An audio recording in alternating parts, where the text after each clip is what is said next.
My best friend gave me a good topic to post about dating someone with children. I know a lot of people who have told me that they don't want to date anyone with children. And the people who have said that to me are often single people. Actually, all of them have been single people with children who are either grown and out of the house or they don't have children at all. And their point of view is that they don't want to have to share their time with someone else's children. As a parent, does that sound kind of like a selfish thing to say? It does. But most people who don't have children have the opportunity to be selfish. That's just what it is. So if they have that opportunity to be selfish and they can do what they'd like and kind of move as they please, then they want a partner who can share that lifestyle with them. And you have to take yourself outside the situation so that you're not taking it personally. Someone else's preference is perfect. That was hard. I love alliteration, but that's a tongue twister. Take someone else's preferences personally. So you got to get out of your feelings with that one. And you want to find someone that is actually compatible with you. And you might want to Brady Bunch that thing and blend families.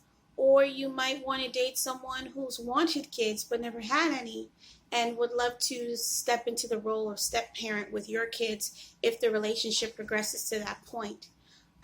For me, I have two young children, two daughters. I don't care if I had sons. I have to be careful about who I bring around my children, who I would let come into my home and spend the night and interact with my children on that level.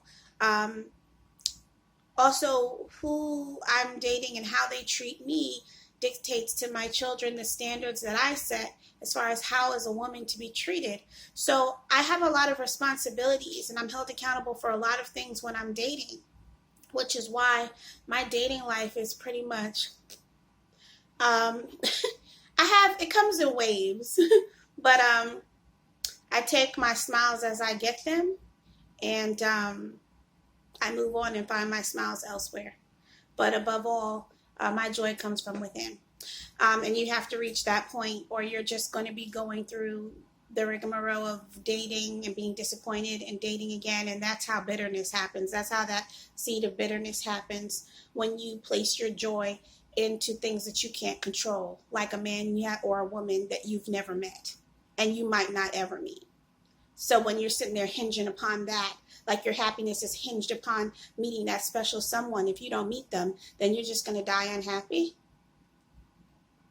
No, that's not an option for me. Going back to the children, and that's why raising my children is my priority. And if I meet someone after I've completed that phase of my life and we could hop on planes and spend more time in the air than we do on ground, I can dig it, if I get to that point. But honestly, when you're dating someone with children or you're dating with children, the children are always going to come first. And so if you're not prepared to be with someone who is a good parent, then you ought not be with them. Because if you want to be put before their kids, you're going to lose every time. If they're a good parent. If you are trying to date and you know that you are parenting and you're not going to be able to give that person the time that they want, then you have to be realistic with your limitations. And maybe say, should I date right now? Because it's not fair for someone to always have to take the back burner. And that's why some people don't want to be on the back burner. They just want to date somebody who's done raising their kids. And this doesn't make kids any less of a blessing.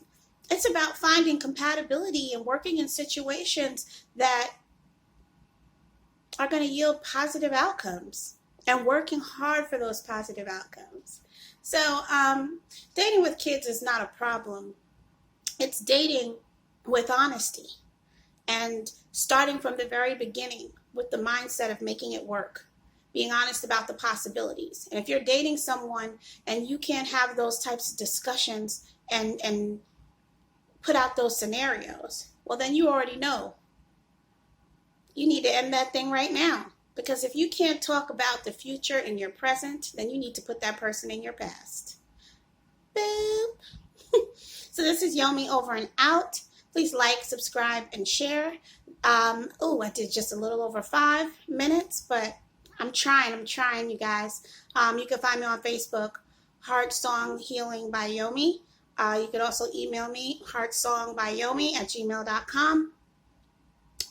Bye.